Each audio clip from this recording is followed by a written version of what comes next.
Awesome blossom! Okay, well it rhymes, so close enough. So my name is Reem, and it's weird because it's Egyptian, and in Arabic it means beautiful gazelle with beautiful eyes. And according to Urban Dictionary, it means to fuck the shit out of someone. And that's not a joke, that's just my name. Yeah, so I just got back from the motherland on Saturday, Egypt. I was there. I was there during the elections and during the trial of Mubarak and all of that good crap that made me appreciate my homeland. Not really. It's really funny because it really hasn't changed a bit. I mean, there's still mummies and sand and pyramids, right? So not much of a change.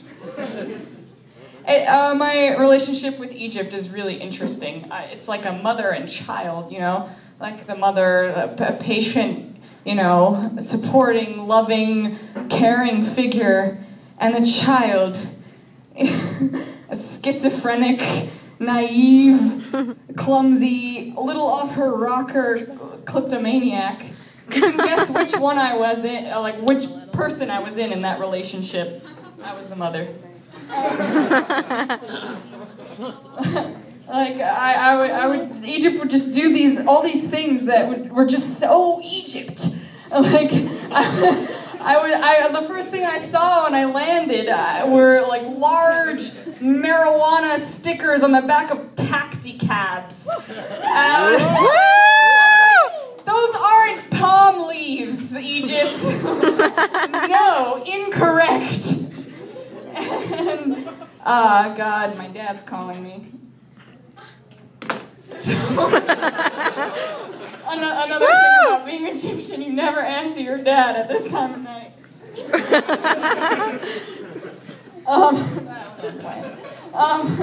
And then I went around and went out and saw these cinemas, and they would be like promoting 5D movies.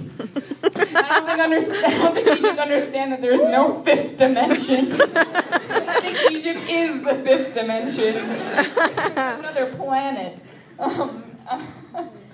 What is the fifth dimension? What is a 5D movie? Do they make you watch a 3D movie, then rewind you back in time, then shit in your popcorn and make you eat it? Is that the fifth dimension? I don't understand. Yes. I think that another good sign I saw when I was landing there during the traffic and everything was, instead of for sale on the back of a car, I saw for seal. Really? Instead of baby on board, I saw baby on road. I swear to God, I can't make this shit up. I swear to God. And then I went to this restaurant, and on the menu they wrote, instead of chicken, they wrote chichin. And on the review of the restaurant, I just drew a bunch of chickens and wrote, I love chichin. And they were all laughing. And they were like, oh, you spelled chicken wrong. I was like, no, you spelled chicken wrong, you assholes. Learn how to speak English. The best was ordering a peach milkshake so you could hear the waiter say, bitch chick. We went to Fuddruckers and we were like, hey, can we order a milkshake? And they go, oh, I'm sorry, we don't have milkshakes. And we were like, and then my friend started laughing and was like, oh, haha, see, they don't have milk chicks. And he's like, oh no, we have milk chicks. I was like, really? Really? Oh, Egypt, you schizophrenic child. The best was that there's no lanes there. They don't paint lanes on the road. They just fucking drive wherever they want, and there would be like U-turns going a direction, and they would just go the opposite direction. And there was no designated parking, so people would just park wherever the fuck they want, and like, it was crazy. It was like Philly times 10 million more people, times like people on acid, times no government. Totally. And then just like fucking crazy shit. Like, fucking Egypt, you fucking crazy bitch. And then like, I come back here and some asshole drives his car into 7-Eleven, and I'm like, you know what? He was probably Egyptian. He was probably Egyptian, and you know what? 7-Eleven was an inside job. my north side. 7-Eleven was an inside job. Woo! And I fucking go there, and there's an ambulance driving right behind us, and my friend that's driving in the car doesn't even move. I was like, what are you doing? There's an ambulance behind us, there's an emergency. And I'm not getting the fuck off the stage, because I just got back from Africa, and I miss you guys. And there's an ambulance driving right behind us, and I was like, you gotta move, man, there's an ambulance. And he goes, oh no, you don't know, here, you know, the ambulance rings, you just move if you wanna. You know, you move if you feel like it. I was like, oh my God, Egypt hasn't changed one bit. After all of the elections and revolutions, and the taxis are nicer a little bit, and the streets are nicer, and Egypt is still a fucking 80-year-old woman with a facelift. It looks nicer, but it's still a fucking 80-year-old woman with saggy tits, okay? Egypt is still the same. My cousin told me that he saw Ryan Reynolds at a McDonald's in Egypt. And he went up to him and he's like, are you Ryan Reynolds? He's like, just don't fucking tell anybody, okay? Yes, I'm Ryan Reynolds. And he had a beard, he had a full beard, and he had like a huge hiking backpack, and he was with a bunch of slummy looking Egyptian guys. He looked really shady. He was like 3 slummy Egyptian guys.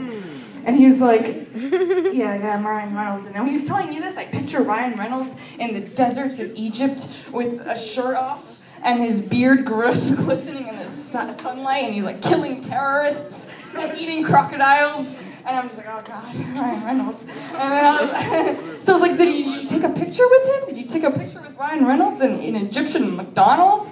And he was like, no, I was with 10 girls, so I couldn't. And I was like, oh, they were probably on the same page I was.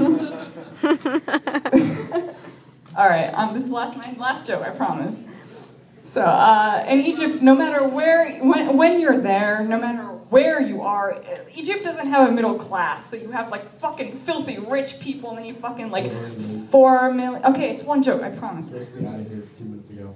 Okay, one joke, I promise. This is the last one. It's about Egypt. We gotta make sure everybody else. It's about Egypt. All right, so there's 4 million people living in graveyards. That's how poor these people are, and no matter where you are, there's this guy that's like on the streets in a galabeya, which is this robe, and he's pulling a wagon full of shit, and you don't know what it is because he's either out at 6 in the morning or fucking 11 o'clock at night, and you're trying to sleep, and this guy's like, Bikya!